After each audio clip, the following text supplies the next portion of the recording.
Are the playoffs an impossible dream for these Pittsburgh Steelers? I don't think so.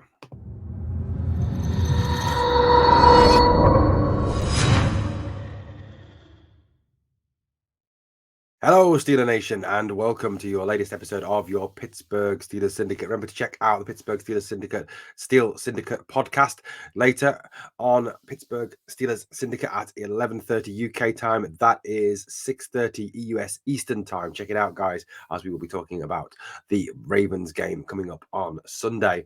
But, guys, if you've just found the Steelers Syndicate, if you are a huge Pittsburgh Steelers fan, this is a fan channel run by fans for you, the fan.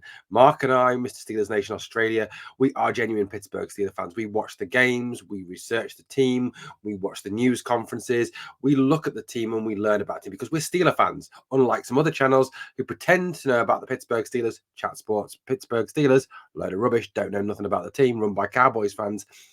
We are a genuine fan channel run for you to bring you the latest and the best news and updates on your Pittsburgh Steelers. So hit that sub, ring that notification bell, and come and join the Pittsburgh Steelers Syndicate family. Well, guys, I'm going to make a controversial statement, and some of you might accuse me of drinking too much Kool-Aid or drinking too much alcohol or, I don't know, being high on something anyway. But here's a statement. Are the Pittsburgh Steelers still playoff contenders? Yeah, you bet your life they're still playoff contenders. I know, crazy you may think. And I'm going to say one thing. Tank squad, I'm sorry, little tankers.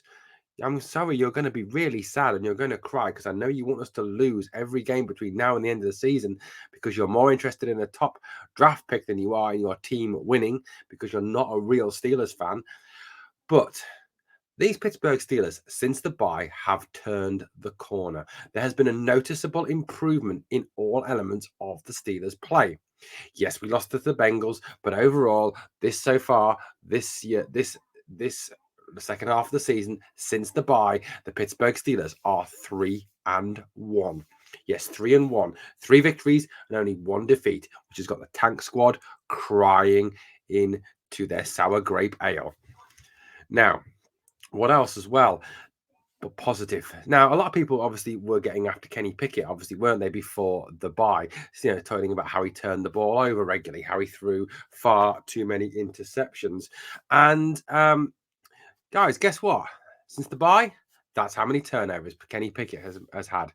0. Zip, nothing, nada, none. And that's going to make the tankers very sad. Sorry, tank squad.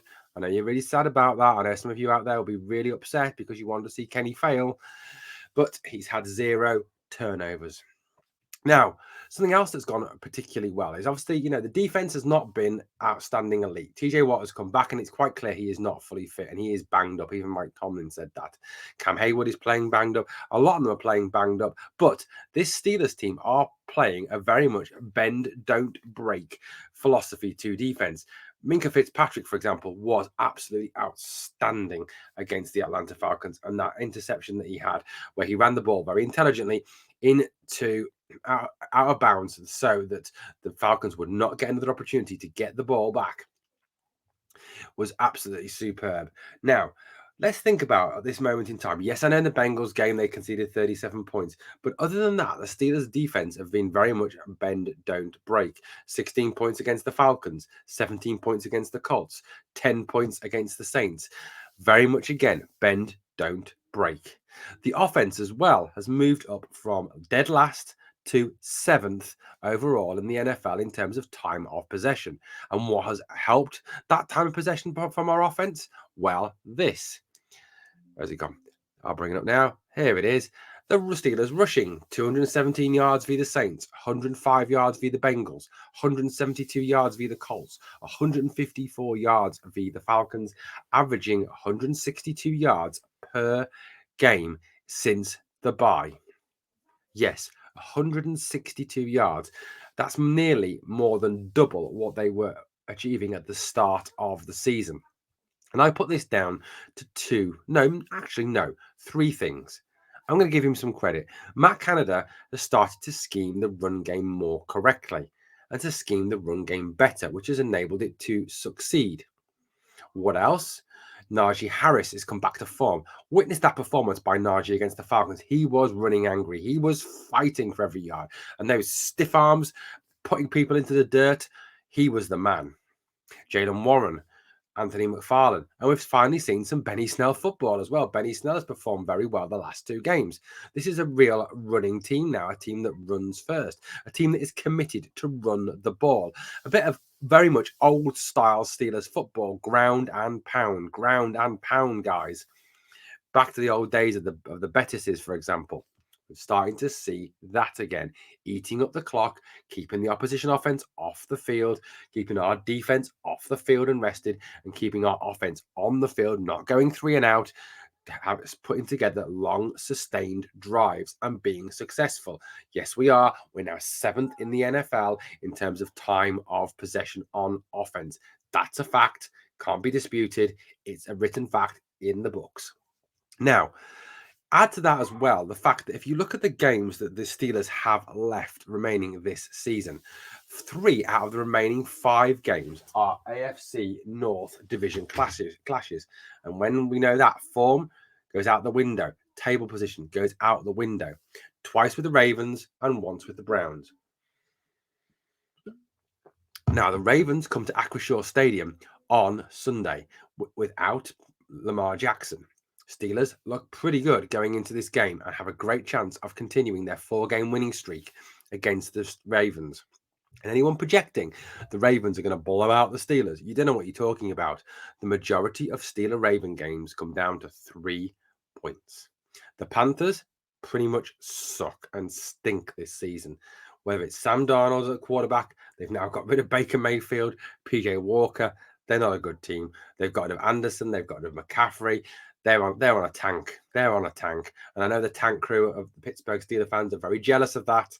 You have to control your jealousy, guys. The Raiders, yes, I know the Raiders have picked up over the last few weeks, but the Raiders are still not a good team. The Ravens at M&T Bank Stadium, I think, will be our toughest game remaining. Then the Browns come to Acrisure Stadium, and we've got something to prove there. They beat us at the start of the season. We cannot be swept by them.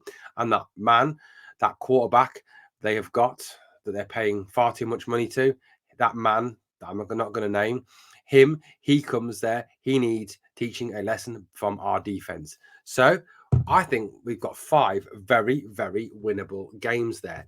The Steelers are playoff contenders. They've proven it. The passing game with Freiermuth, with Pickens has got going. With Connor Hayward involved as well. The rushing offense has got better. The defense is very much bend, don't break. The Steelers are 3-1 since the bye. It has started to turn. It has started to come round. It is getting better. Let's look positively on this and think 5 wins, 10-7. We are still in the hunt for the playoffs. Even on Good Morning Football last week, they had us as in the hunt. And I know there's some Steeler fans out there, the negative Nancy's out there, never going to get in the playoffs. Playoffs? What are you talking about? Guys, forget it. We are playoff contenders.